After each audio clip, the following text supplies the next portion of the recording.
प्रिय विद्यार्थियों सभी को नमस्कार। कैसे हैं आप सब? आई थिंक आप बहुत अच्छे होंगे। और काफ़ी दिनों बाद एक बार फिर से हम क्लासें हमारी शुरू करने जा रहे हैं। सभी साथी जल्दी से जल्दी जुड़ जाएं। और हम पढ़ रहे थे कक्षा 8 की मैथ्स। कक्षा 8 की मैथ्स के अंतर्गत हमने 2 चैप्टर पूरे कर लिए थे। पहला चैप्टर था हमारा, वह था प्रिय विद्यार्थियों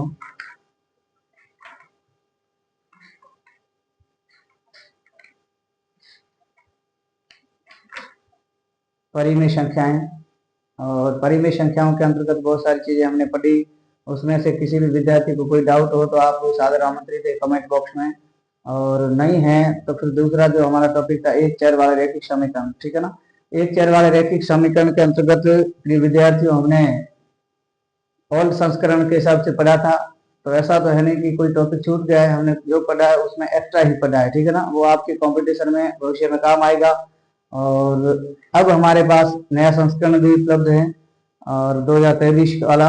तो इसमें से जो हमारा तीसरा टॉपिक है प्रिय विद्यार्थियों, थर्ड चैप्टर या तीसरा अध्याय, वो है चतुर्भुजों को समझना। सबसे पहले मैं रिक्वेस्ट करूंगा कि आप इस चैनल को ज्यादा से ज्यादा शेयर करें और सब्सक्राइब नहीं किया है तो अभी तक सब्सक्राइब करके ऑल वाला बेल आइकन जरूर दबाएं ताकि हर एक क्लास का नोटिफिकेशन समय पर आपको मिलता रहे और आप इस निःशुल्क शिक्षण प्रणाली का लाभ लेकर के अपने सपनों को साकार करें, अपने जीवन में आगे बढ़ें, ठीक है ना। तो आज हम पढ़ेंगे प्रिय विद्यार्थियों को पढ़ेंगे अध्याय नंबर 3, कक्षा 8 का अध्याय थर्ड, और जिसका नाम है चतुर्भुजों को समझना। सबसे पहले नाम से ही पता चल रहा है कि हम जो पढ़ने जा रहे हैं वो है चतुर्भुज। क्या है? चतुर्भुज, ठीक है।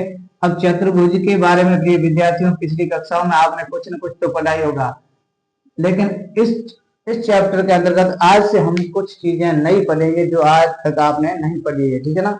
तो चतुर्भुजों में क्या क्या पढ़ने वाले हैं? सबसे पहले चतुर्भुज की डेफिनेशन या परिभाषा, और चतुर्भुज की डेफिनेशन के बाद में चतुर्भुज के प्रकार, और प्रत्येक प्रकार जो चतुर्भुज का है, चाहे वर्ग हो, चाहे आयत हो, चाहे समांतर चतुर्भुज हो, चाहे सम चतुर्भुज हो, चाहे समलंब चतुर्भुज हो, इस प्रकार प्रत्येक का हम बेसिकली विवरण पढ़ेंगे कि ये क्या क्या चतुर्भुज किस प्रकार के होते हैं। जैसे सम चतुर्भुज कैसा होता है, उसकी क्या विशेषताएं होती है, उसके एंगल किस प्रकार होते हैं। समलंब चतुर्भुज उसके एंगल्स किस प्रकार होते हैं, उसकी भुजाएं वगैरह क्या होती है, उसकी क्या डेफिनेशन है। तो इस प्रकार की चीजें हम विस्तृत रूप से यहाँ जानेंगे। और विस्तृत रूप से जानने का कारण ये है कि ये जब डेफिनेशन आपको पता होगा, इसके कैरेक्टर्स या विशेषताएं पता होगी चतुर्भुज की, तो आप किसी भी क्वेश्चन को आसानी से कर सकते हो, ठीक है ना। यहाँ आपका जो चतुर्भुजों को समझना अध्याय है, इसमें आप समझ सकते हैं कि चतुर्भुज की क्या है, चतुर्भुज के टाइप्स, चतुर्भुज की डेफिनेशन, चतुर्भुज के एंगल्स। और जैसे इस प्रकार के समझोगे तो आगे इस चैप्टर के अंतर्गत कुछ प्रश्नावलियों में आपको आकृतियां देकर के भी विद्यार्थियों उसमें से पूछा गया कि ये आकृति है वो किस प्रकार के चतुर्भुज को दर्शाती है या किस प्रकार का बहुभुज है। ध्यान रखना जो चतुर्भुज है ये भी एक बहुभुज है, ठीक है ना। बहुभुज का मतलब हुआ दो या दो से अधिक जो जिसकी भुजाएं होती है, ठीक है ना। यानी ऐसी आकृति या ऐसी घिरी हुई बंद आकृति जिसकी भुजाएं दो से अधिक हो, ठीक है। दो से अधिक भुजाओं वाली जो बंद आकृति है उसको हम बहुभुज भी कहते हैं, ठीक है। बहु का मतलब है भुजाएं बहुत ज्यादा हो, दो से अधिक हो, ठीक है ना। तो ऐसी स्थिति में हम चतुर्भुज को भी कह सकते हैं कि एक ऐसा बहुभुज है, ठीक है। और उसके साथ साथ में चतुर्भुज के साथ साथ में जैसे पंचभुज है, क्या पंचभुज ये भी एक बहुभुज है। और फिर षटभुज है, तो षटभुज भी एक क्या है प्रिय विद्यार्थियों, बहुभुज है, ठीक है। तो इस प्रकार की चीजें हम इस चैप्टर के अंतर्गत पढ़ने वाले हैं। सबसे पहले क्लास को लाइक नहीं किया तो वीडियो को लाइक करें और क्लास को ज्यादा से ज्यादा शेयर करें, चैनल को सब्सक्राइब करके ऑल वाला बेल आइकन जरूर दबाएं। आइए हम जानते हैं सबसे पहले चतुर्भुज, ठीक है। चतुर्भुज क्या है प्रिय विद्यार्थियों? बिल्कुल आसान है, जैसा इसका नाम है उसी के अंतर्गत इसकी डेफिनेशन छुपी हुई है, लेकिन उस छुपी हुई डेफिनेशन को हमें बाहर लाना कैसे लाना है? चतुर्भुज, ध्यान रखना शब्द है चतुर्भुज। जब शब्द चतुर्भुज है प्रिय विद्यार्थियों तो ये क्या कहना क्या चाह रहा है? कहना चाह रहा है कि चार, चतुर का मतलब चार और भुज का मतलब है भुजाएं। यानी हम कह सकते हैं प्रिय विद्यार्थियों कि ऐसी आकृति जिसकी क्या है, चार भुजाएं हैं, यानी ऐसी बंद आकृति जिसकी चारों भुजाएं हैं या चार भुजाएं हैं, तो उसको हम क्या कह सकते हैं, चतुर्भुज कह सकते हैं। ठीक है ना। तो हम परिभाषा में लिखेंगे प्रिय विद्यार्थियों, क्या लिखेंगे चतुर्भुज की परिभाषा में, परिभाषा में लिखेंगे कि चार रेखा, ठीक है, चार रेखाएं होती है, ध्यान दीजिए कि एक रेखा, ये दूसरी रेखा, तीसरी रेखा और ये चार रेखा, जब ये चारों रेखा आपस में मिलती है प्रिय विद्यार्थियों तो एक बंद आकृति बनती है, जिसका नाम हम लिखेंगे ए बी सी और डी। अब ध्यान दीजिए ए और बी, ए बी सी और डी, इन चारों भुजाओं को जब परस्पर मिलाया गया तो क्या बना, एक चौकोर या चतुर्भुज बना है, चतुर्भुज, इसको हम कहेंगे चतुर्भुज। और इसकी डेफिनेशन में क्या लिखेंगे प्रिय विद्यार्थियों, डेफिनेशन में लिखेंगे चार रेखा, ये चार रेखा खंड है तो लिखेंगे चार रेखा खंडों से घिरी, चार रेखा खंडों से घिरी बंद आकृति, चार रेखा खंडों से घिरी बंद आकृति को चतुर्भुज कहा जाता है। क्या कहा जाता है प्रिय विद्यार्थियों, चतुर्भुज कहा जाता है। ध्यान दीजिए चतुर्भुज में खास कुछ नहीं है, बिल्कुल आसान टॉपिक है, मगर ध्यान देना है, जो डेफिनेशन या जो आपको डायग्राम बना रहे हो किसी भी पेज पर या किसी बोर्ड पर या नोटबुक में, तो ये जो भी उकेर रहे हो इन चीजों के बारे में बेसिकली आपको इन्फॉर्मेशन या जानकारी होना जरूरी है। नई जानकारी होगी तो आगे के आधार पर जितने भी क्वेश्चन है आपके वो आप हल नहीं कर पाओगे। ठीक है, तो सबसे पहले चतुर्भुज, अध्याय का नाम है चतुर्भुजों को समझना। तो चतुर्भुज नाम आया, चतुर्भुज का मतलब चार रेखा खंडों से घिरी बंद आकृति, ये भी एक रेखा खंड है, बीसी भी एक रेखा खंड है, डीसी भी एक रेखा खंड है या सीडी रेखा खंड है और एडी भी एक रेखा खंड है। जब इनको चारों को मिलाया तो एक प्रकार का चतुर्भुज बन गया। इसकी डेफिनेशन हम कह सकते हैं कि चार रेखा खंडों से, ये चार रेखा खंड है, घिरी बंद आकृति, बंद होगी मिलाने से, को हम चतुर्भुज कहते हैं। ठीक है ना, यानी चार रेखा खंडों से घिरी बंद आकृति को हम क्या कहते हैं, चतुर्भुज कहते हैं। क्या कहते हैं प्रिय विद्यार्थियों, चतुर्भुज। यहाँ तक किसी विद्यार्थी को कोई डाउट नहीं, डाउट है तो आगे हम देखते हैं चतुर्भुज जो है इनके प्रकार कौन कौन से। ठीक है ना, तो बिल्कुल आसान है। चतुर्भुज में आयत भी एक चतुर्भुज है, वर्ग भी एक चतुर्भुज है, सम चतुर्भुज है, समलंब चतुर्भुज है, समांतर चतुर्भुज है और सामान्य चतुर्भुज है। ठीक है, सामान्य चतुर्भुज मैंने अभी बनाया वैसा ही होगा, जिसमें कोई रूल और रेगुलेशन लागू नहीं होगा। ठीक है ना, हाँ, तो इस प्रकार आप ध्यान देना। ध्यान क्या देना है, सबसे पहले हम चर्चा करेंगे प्रिय विद्यार्थियों, वो करेंगे वर्ग की। ठीक है, सबसे पहला चतुर्भुजों के प्रकार, क्या प्रिय विद्यार्थियों, चतुर्भुजों के प्रकार। जब चतुर्भुजों के प्रकार की बात करेंगे तो पहला आएगा प्रिय विद्यार्थी, वो आएगा वर्ग। क्या आएगा, वर्ग। क्या आएगा प्रिय विद्यार्थियों, वर्ग आएगा। अब ध्यान देने योग्य बात यह है कि जो वर्ग है प्रिय विद्यार्थियों, ये वर्ग किसे कहेंगे हम, वर्ग है तो एक चतुर्भुज का प्रकार है, लेकिन वर्ग किसे कहेंगे। तो ध्यान देना प्रिय विद्यार्थियों कि वर्ग है वो वर्ग में एक खास बात होती है, खास बात ये होती है कि इसकी चारों भुजाएं हैं प्रिय विद्यार्थियों। क्या है, ये चारों भुजाएं हैं वर्ग की, वो बराबर होती है। ध्यान दीजिए, चारों भुजाएं क्या होती है, बराबर होती है। वर्ग की एक विशेषता है कि इसकी चारों भुजाएं A B, B C, C D और ए डी, ये चारों भुजाएं प्रिय विद्यार्थियों वर्ग में हमेशा क्या होगी, बराबर होगी। ये ध्यान देना। ठीक है, चारों भुजाएं बराबर। उसके बाद में क्या है, उसके बाद में है जो इसका प्रत्येक कोण है। ठीक है, ये प्रत्येक कोण है प्रिय विद्यार्थियों, इस प्रत्येक कोण का मान है वो 90 डिग्री का होगा। अर्थात हम कह सकते हैं कि वर्ग में प्रत्येक कोण क्या होता है प्रिय विद्यार्थियों, समकोण होता है। क्या होता है, समकोण। समकोण का मतलब होता है ऐसा कोण जिसका मान क्या हो, 90 डिग्री हो या 90 डिग्री हो, उसे हम क्या कहेंगे, समकोण। तो यहाँ तक किसी विद्यार्थी को कोई दिक्कत, यानी वर्ग में प्रत्येक भुजा बराबर होगी, समान होगी और प्रत्येक कोण समकोण अर्थात 90 डिग्री का होगा। और एक खास बात, इस वर्ग की जो विकिरण है, क्या है, वर्ग की जो विकिरण है प्रिय विद्यार्थियों, वह विकिरण बराबर होगी।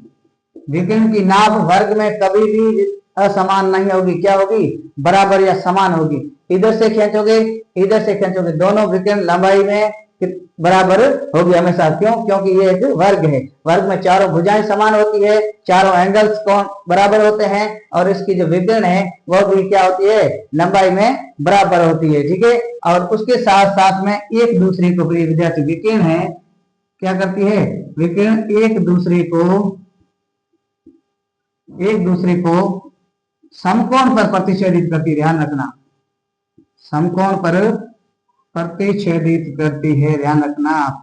प्रतिच्छेदित का मतलब होता है प्रिय विद्यार्थियों एक दूसरे को काटना। ठीक है, तो ये जो वर्ग है, इस वर्ग की जो विकर्ण है प्रिय विद्यार्थियों, वो वर्ग की विकर्ण एक दूसरे को समकोण पर प्रतिच्छेदित करेगी, यानी जहां काटेगी वहां जो कोण बनेंगे वो प्रत्येक कोण समकोण बनेगा, किसमें, वर्ग में। ये ध्यान रखना है। तो हम कह सकते हैं वर्ग की विशेषता क्या है, वर्ग की चारों भुजाएं बराबर होती है। क्या होती है, चारों भुजाएं बराबर। एक बात, वर्ग की चारों भुजाएं बराबर होती है, और प्रत्येक कोण समकोण होता है। वर्ग का क्या होता है, प्रत्येक कोण है वो समकोण होता है। और उसके बाद में इसकी जो विकर्ण है वो सदैव लंबाई में बराबर होगी, और विकर्ण एक दूसरे को समकोण पर प्रतिच्छेदित करेगी। अर्थात जब भी विकर्ण हम इसके अंदर, वर्ग के अंदर खींचेंगे, तो जहां भी एक दूसरे को काटेगी वहां प्रत्येक एंगल है वो समकोण अर्थात 90 डिग्री का ही बनेगा। यहां तक किसी विद्यार्थी को कोई डाउट हो तो मुझे बताइए, नहीं तो हम लिखते हैं। ठीक है, इसकी परिभाषा में लिखते हैं। क्या लिखेंगे परिभाषा में प्रिय विद्यार्थियों, ध्यान दीजिए, चार रेखाखंडों से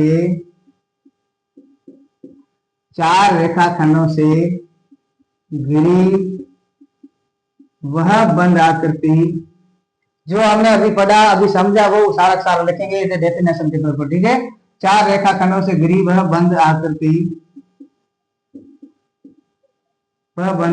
आकृति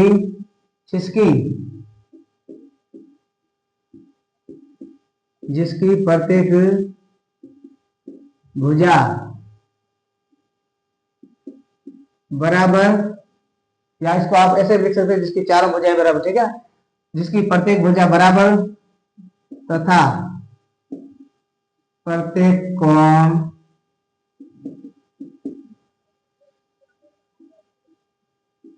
कोण समकोण अर्थात 90 डिग्री का हो, उसे वर्ग कहते हैं। ध्यान दीजिए, उसे क्या कहेंगे, वर्ग कहते हैं। ध्यान दीजिए, यानी चार रेखाखंडों से घिरी वह बंद आकृति या ऐसी बंद आकृति जिसकी प्रत्येक भुजा बराबर हो तथा प्रत्येक कोण समकोण अर्थात 90 डिग्री का हो, तो उसे हम क्या कहेंगे, वर्ग कहते हैं। ध्यान रखना। और वर्ग की तीसरी विशेषता थी कि वर्ग के विकर्ण है प्रिय विद्यार्थियों, प्रतिच्छेद जहां करते हैं वो हमेशा समकोण पर प्रतिच्छेद करेंगे, यानी एक दूसरे को समकोण पर काटेंगे। ठीक है, और विकर्णों की जो लंबाई है वो सदैव वर्ग में बराबर रहेगी, किसी भी प्रकार का कोई चेंजेस नहीं आएगा। जहां भी वर्ग का नाम आएगा, स्क्वायर का नाम आएगा, वह हमेशा विकर्ण लंबाई में क्या होगी, समान होगी। ध्यान दीजिए। ठीक है, कई बार कैसे क्वेश्चन देकर के, वर्ग की आकृतियां देकर के उसमें पूछते हैं कि ए सी और डीसी की लंबाई ज्ञात कीजिए। ठीक है ना, एसी की लंबाई दे रखी होती है, डीसी की ज्ञात करें, तो वर्ग में हमेशा विकर्ण है वो बराबर रहेगी, इसलिए जो एसी की लंबाई होगी वही बीडी की लंबाई होगी। ध्यान दीजिए। ठीक है ना, तो यहाँ किसी प्रकार का कंफ्यूजन नहीं रखना है। ये थी हमारे वर्ग की परिभाषा। ये चित्र बनाना है आपको और ये चीजें आपको लिखनी है। ठीक है, कैसे लिखनी है, इसको लिखने का तरीका मैं बताता हूँ प्रिय विद्यार्थी। एक बार तो आप लिखेंगे इस प्रकार, डेफिनेशन लिखेंगे, फिर इसकी लिखेंगे विशेषताएं। क्या लिखेंगे विशेषताएं प्रिय विद्यार्थियों, विशेषताओं में लिखेंगे एक नंबर लगा करके। क्या लगाओगे, वर्ग की प्रत्येक भुजा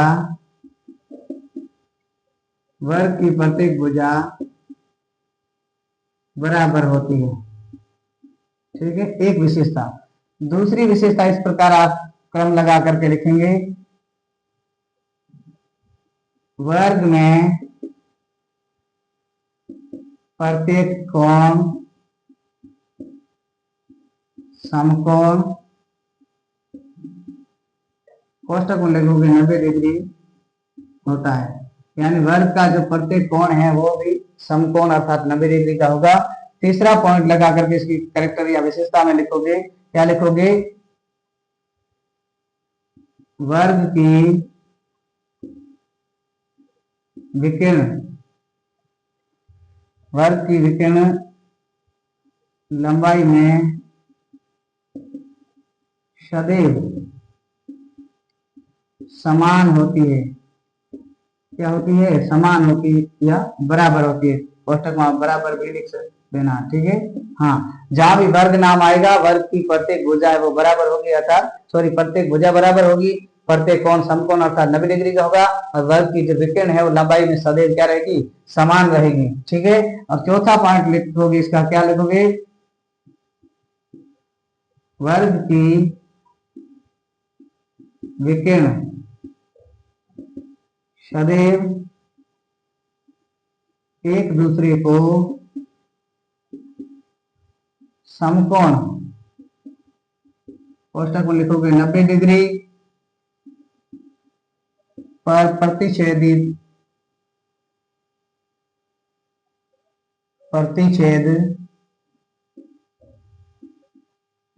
करती है, यानी वर्ग की जो विकिरण है वह एक दूसरे को प्रिय विद्यार्थियों समकोण पर प्रतिच्छेदित करती है, यानी जहां भी वर्ग की जो विकिरण है ये विकिरण यहाँ से यहाँ निकलेगी और इस प्रकार इसकी विकिरण ये यहाँ से यहाँ निकलेगी, तो ये हर एक जो कोण है ये हर एक कोण या एंगल 90 डिग्री का बनेगा। कितना, 90 डिग्री का, जिसको हम कहते हैं समकोण। क्या कहते हैं प्रिय विद्यार्थियों, समकोण कहते हैं, ठीक है। तो वर्ग की विकिरण जहां भी प्रतिच्छेदित करेगी वहां हमेशा कोण है वो 90 डिग्री का बनेगा। ये था हमारा वर्ग। वर्ग में किसी विद्यार्थी को कोई दिक्कत हो तो बताइए, नहीं तो ये तो वर्ग हो गया हमारा, क्योंकि 4 रेखाखंडों से घिरी आकृति है इसलिए चतुर्भुज का क्या है, टाइप से, ठीक है ना। मिटा दे। अगला प्रिय विद्यार्थियों सेकंड नंबर क्या है, सेकंड नंबर है हमारा आयत। क्या है, आयत है। अब ध्यान देना, आयत में लगभग वर्ग के जैसा ही है, लेकिन एक खास बात इसकी ये है कि इसकी जो भुजाएं हैं वह चारों के चारों समान ना होकर के, बराबर ना होकर के क्या होगा, आमने सामने की भुजाएं हैं वो बराबर होगी और प्रत्येक कोण है वो समकोण ही रहेगा। ध्यान रखना, वर्ग में हम पढ़ रहे थे चारों भुजाएं समान, प्रत्येक कोण समान, लेकिन यहाँ आयत में कुछ अलग होगा। आयत में क्या होगा प्रिय विद्यार्थियों, आयत में होगा कि आमने सामने की भुजाएं सदैव बराबर रहेगी, और दूसरी विशेषता है वो सारी लागू होगी। इसमें प्रत्येक कोण समकोण भी होगा और विकिरण है वो एक दूसरे को 90 डिग्री एंगल पर प्रतिच्छेदित करेगी, ठीक है। यहां तक किसी विद्यार्थी को कोई डाउट, और लंबाई में भी समान होगी, यहां ध्यान रखना। अब ध्यान देना, आयत, जब भी हमने वर्ग पढ़ा तो वर्ग के अंतर्गत उसकी डेफिनेशन पढ़ी, उसके कैरेक्टर पढ़े, ठीक इसी प्रकार जैसे आयत है, आयत का भी कैरेक्टर्स होते हैं, विशेषताएं होती है कुछ। वो विशेषताएं क्या है, पहली विशेषता है कि आयत में आमने सामने की भुजाएं प्रिय विद्यार्थी क्या होगी, आमने सामने की भुजाएं बराबर होगी, ठीक है। जैसे ये ए है, ये बी है, ये सी है और ये डी है। इसकी खास बात क्या है, ए बी सी डी ये क्या है, आयत है प्रिय विद्यार्थियों, क्या है, आयत है। तो आयत की खास बात क्या है, खास बात यह है कि इसकी जो आमने सामने की भुजा है प्रिय विद्यार्थियों वह सदैव बराबर रहेगी। वह क्या रहेगी, सदैव बराबर रहेगी। और वर्ग में हम पढ़ रहे थे कि चारों भुजा समान रहेगी, ठीक है। और उसके बाद में इसका जो प्रत्येक कोण है वो प्रत्येक कोण हमेशा 90 डिग्री का ही होगा। किसमें, आयत में, ठीक। वर्ग में हमने पढ़ा था कि प्रत्येक कोण या प्रत्येक एंगल, एवरी एंगल वो 90 डिग्री का था, लेकिन आयत में भी ऐसा कैसा होगा, यानी प्रत्येक कोण है वो सदैव 90 डिग्री का या समकोण ही होगा। और तीसरी खास बात क्या है, तीसरी खास बात है कि जिसकी विकिरण है प्रिय विद्यार्थियों, वह विकिरण जैसे इसको एक दूसरे को काटेगी तो ये विकर्ण जहां काटती है वहां हमेशा 90 डिग्री का एंगल ही बनेगा, यानी विकर्ण एक दूसरे को 90 डिग्री एंगल या समकोण पर प्रतिच्छेदित करेगी, इसकी विशेषता का एक हिस्सा हो जाएगा। ठीक है, तो हम लिखेंगे प्रिय विद्यार्थी इसकी डेफिनेशन में क्या लिखेंगे, आयत की लिखेंगे चार रेखाखंडों से घिरी वह बंद आकृति, चार रेखाखंडों से घिरी वह बंद आकृति जिसकी आमने सामने की क्या हो, जिसकी आमने सामने की भुजाएं बराबर, आमने सामने की भुजाएं बराबर तथा प्रत्येक कोण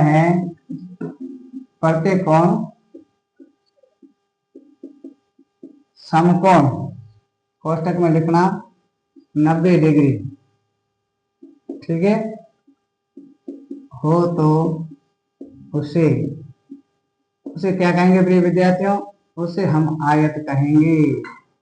ध्यान देना ये टॉपिक बहुत ही इंपॉर्टेंट है एग्जाम की दृष्टि से, इससे रिलेटेड बहुत सारे क्वेश्चन आने वाले, पिछली आपके कई सारे एग्जाम में क्वेश्चन ये इस प्रकार के आए हुए हैं, ठीक है ना, तो उसे आयत कहते हैं।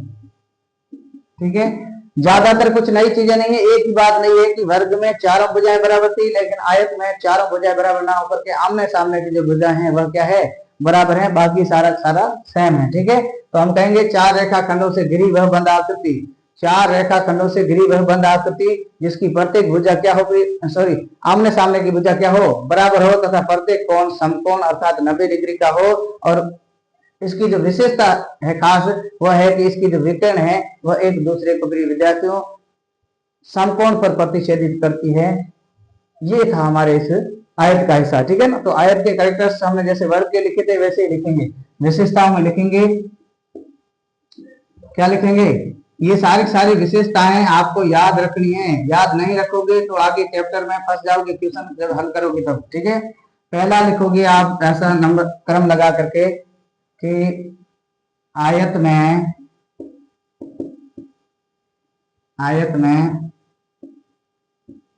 आमने सामने की भुजाएं सदैव समान होती है। इसकी एक विशेषता, आयत में आमने सामने की भुजाएं सदैव समान होती है। और दूसरा इसका लिखोगे, इसका प्रत्येक कोण समकोण अर्थात 90 डिग्री का होता है, दूसरी विशेषता। ठीक है, यानी आयत में प्रत्येक कोण है वो समकोण अर्थात 90 डिग्री का होता है। ठीक है, तीसरी विशेषता क्या है विद्यार्थियों, आयत के विकर्ण सदैव एक दूसरे को समकोण पर प्रतिच्छेदित करती है। समकोण कोष्टक में लिखना 90 डिग्री पर प्रतिच्छेद करती है। ठीक है, कौन, विकर्ण। ठीक है, विकर्ण का मतलब होता है ए को सी से मिलाने वाली और बी को डी से मिलाने वाली जो रेखा है इसे हम कहेंगे क्या, विकर्ण कहेंगे प्रिय विद्यार्थियों। ठीक है, तो ये विकर्ण है प्रिय विद्यार्थियों, वह भी हमेशा एक दूसरे को 90 डिग्री एंगल पर प्रतिच्छेदित करेगी। ठीक है, यानी ये जो एंगल बनेगा ये भी सदैव एंगल, प्रत्येक एंगल 90 डिग्री का या 90 डिग्री का ही बनेगा। यहां तक किसी विद्यार्थी को कोई डाउट हो वर्ग और आयत में तो मुझे बताएं, कोई दिक्कत नहीं है। दिक्कत रहनी भी नहीं चाहिए। ठीक है, आगे अगली हम बात करेंगे प्रिय विद्यार्थियों, वो करेंगे तीसरा है, और तीसरा है हमारा वो है समांतर चतुर्भुज। क्या है? समांतर चतुर्भुज। समांतर चतुर्भुज के नाम से ही इसकी डेफिनेशन इसमें छुपी हुई है, उसको खोज करके हम बाहर लाएंगे, और वो खोज करके बाहर लेंगे तो क्या होगा? समांतर का मतलब होता है जो भुजाएं हैं वह बराबर ना होकर के क्या होगी? समांतर होगी। ठीक है ना, बराबर भी हो सकती है। ठीक है ना, हम ऐसा नहीं कह सकते कि डेफिनेटली बराबर नहीं होगी। ठीक है, आइए हम देखते हैं क्या है समांतर चतुर्भुज। तीसरा है समांतर चतुर्भुज। ठीक है, पहला हमने वर्ग पढ़ा और दूसरा हमने आयत पढ़ा, अब हम पढ़ने जा रहे हैं समांतर चतुर्भुज। ये क्या है? चतुर्भुजों के प्रकार है। तीसरा समांतर चतुर्भुज। ठीक है, समांतर चतुर्भुज में देख लेना प्रिय विद्यार्थियों, समांतर चतुर्भुज की जब आकृति की हम बात करें तो आकृति कुछ इस प्रकार होगी। किस प्रकार? ये इस प्रकार होगी, ये एंगल है इस प्रकार पीछे बनेंगे। ठीक है, और ये ए, ये बी, ये सी और ये डी। ठीक है, आप देख रहे हो एंगल से इसके वो तिरछे हैं। तो क्या लिखेंगे हम इसकी परिभाषा में? इसकी परिभाषा में लिखेंगे प्रिय विद्यार्थियों, ये जो सममुख कोण है, ठीक है, ये सममुख कोण हमेशा बराबर होते हैं। विशेषता हम लिखेंगे। ठीक है, विशेषता हम क्या लिखेंगे? विशेषता हम लिखेंगे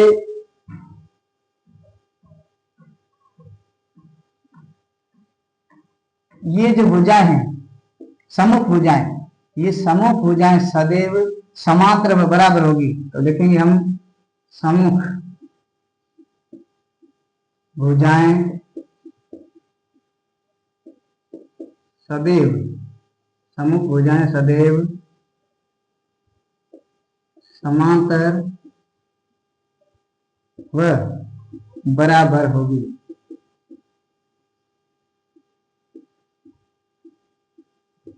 ठीक है, यानी जो समांतर चतुर्भुज है इसमें आमने सामने की भुजाएं, या अर्थात हम कह सकते हैं कि सम्मुख भुजाएं, सम्मुख का मतलब होता है आमने सामने, सम्मुख भुजाएं सदैव लंबाई में भी बराबर होगी और समांतर होगी, एक दूसरे के क्या होगी? समांतर होगी। ये भुजा यानी सी डी ये ए बी के समांतर होगी और ए बी के बराबर होगी। इधर बी सी है वो ए डी के समांतर व बराबर होगी। ठीक है, तो हम कह सकते हैं सम्मुख भुजाएं सदैव समांतर व बराबर होती है। और दूसरी इसकी विशेषता है प्रिय विद्यार्थियों, आयत और वर्ग में हम पढ़ रहे थे कि चारों भुजाएं चारों कोण थे, यानी प्रत्येक कोण है वो समकोण होता था, लेकिन यहाँ प्रत्येक कोण समकोण होना जरूरी नहीं है। तो क्या होगा? समूह कोण सदैव बराबर होंगे। क्या होंगे? समूह कोण है वो सदैव बराबर होंगे। इसमें समांतर चतुर्भुज में तो हम कह सकते हैं कि समांतर चतुर्भुज में समूह कोण सदैव बराबर होते हैं। समूह कोण सदैव बराबर होते हैं का मतलब क्या हुआ प्रिय विद्यार्थियों?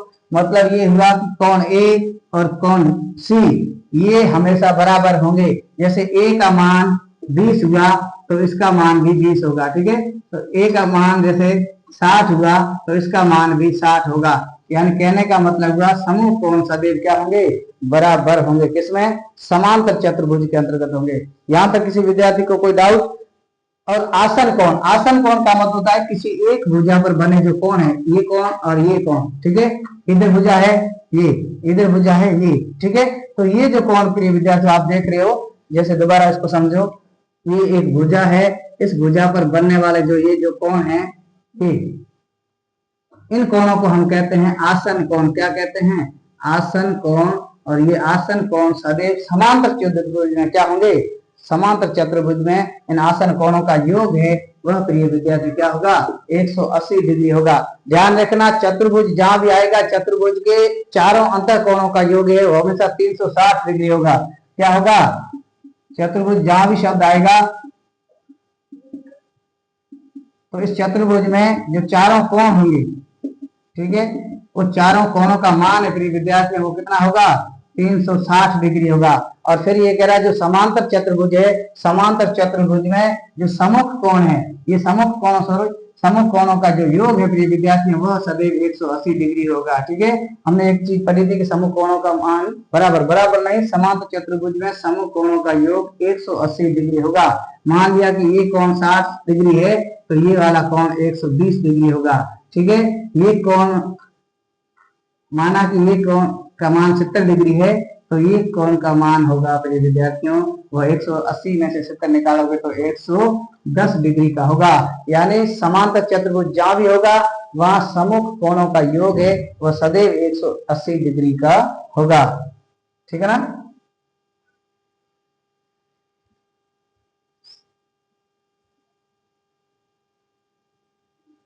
समूह कोण सदैव 180 डिग्री के होते हैं। ठीक है ना। हाँ, या आप इसको ऐसे लिख सकते हो, समूह कोणों का योग सदैव 180 डिग्री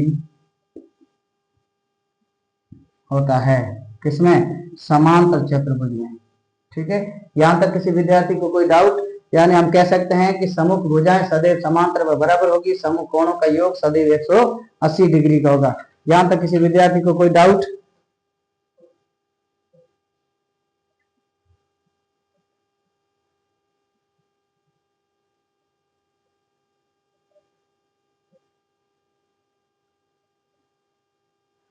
और बाकी इसके जो विकर्ण है वह एक दूसरे को 90 डिग्री पर प्रतिच्छेद करे, ये कोई जरूरी नहीं है। किसमें? समांतर चतुर्भुज। ठीक है, तो चतुर्भुज की विशेषता क्या होगी? समूह भुजाएं सदैव समांतर व बराबर होगी और समूह कोणों का योग यदि विद्यार्थी क्या होगा वो 180 डिग्री का होगा। ये तो इसकी होगी विशेषताएं।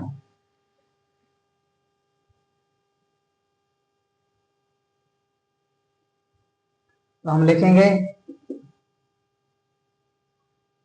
चार रेखा, परिभाषा में लिखेंगे चार रेखा खंडों से घिरी वह बंद आकृति, चार रेखा खंडों से घिरी वह बंद आकृति जिसकी आमने सामने की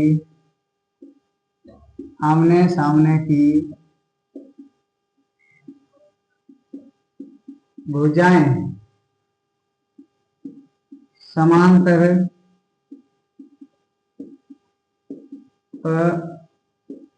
बराबर हो तथा सम्मुख कोणों का योग 180 डिग्री हो तो उसे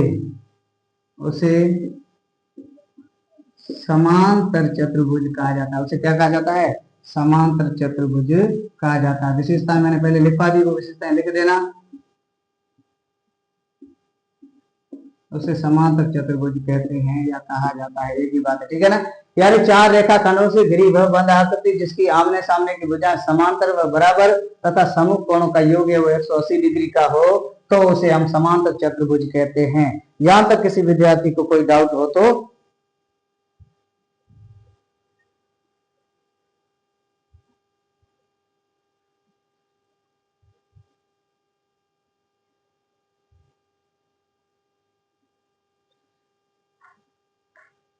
यहाँ तो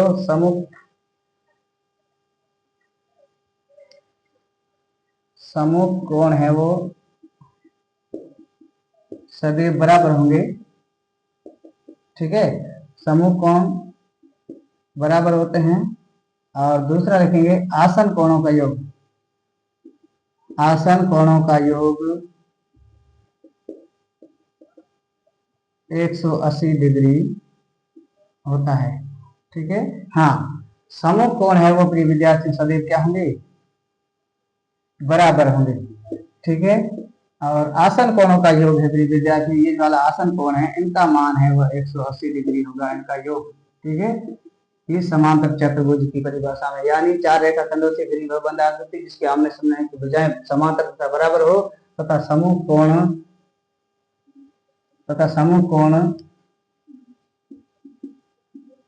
बराबर हो तो उसे हम समांतर चतुर्भुज कहते हैं। ठीक है, यानी ये इसकी डेफिनेशन होगी और डेफिनेशन के बाद में ये इसकी कैरेक्टर या विशेषताएं होगी। इसमें से किसी विद्यार्थी को कोई डाउट हो तो मुझे बताएं कमेंट बॉक्स में, आप आमंत्रित है सादर।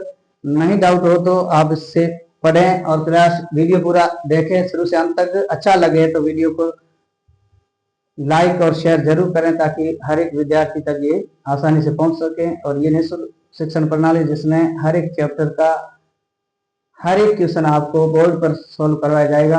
आप इससे आसानी से देख सकते हैं, कभी भी देख सकते हैं। ये सारी क्लासें हमारी रिकॉर्डेड हमारे चैनल पर रहेगी, ज्ञान दीक्षा क्लासेज पर। ठीक है, तो ये समांतर चतुर्भुज हो गया। और अगला है विद्यार्थियों वह है समचतुर्भुज। चौथा क्या है? समचतुर्भुज।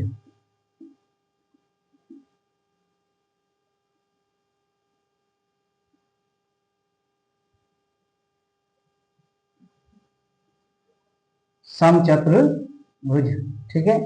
अगला हम पढ़ेंगे समचतुर्भुज। आज की क्लास में बस इतना ही। जुड़े रहिए लगातार, वीडियो को शुरू से अंत तक देखें और अच्छा लगे तो लाइक शेयर जरूर करें। और चैनल को अभी तक सब्सक्राइब नहीं किया है तो चैनल को सब्सक्राइब करके ऑल वाला बेल आइकन जरूर प्रेस करें ताकि हर एक सूचना हर एक नोटिफिकेशन आपको समय पर मिलता रहे। मिलते हैं अगली क्लास में, तब तक के लिए धन्यवाद।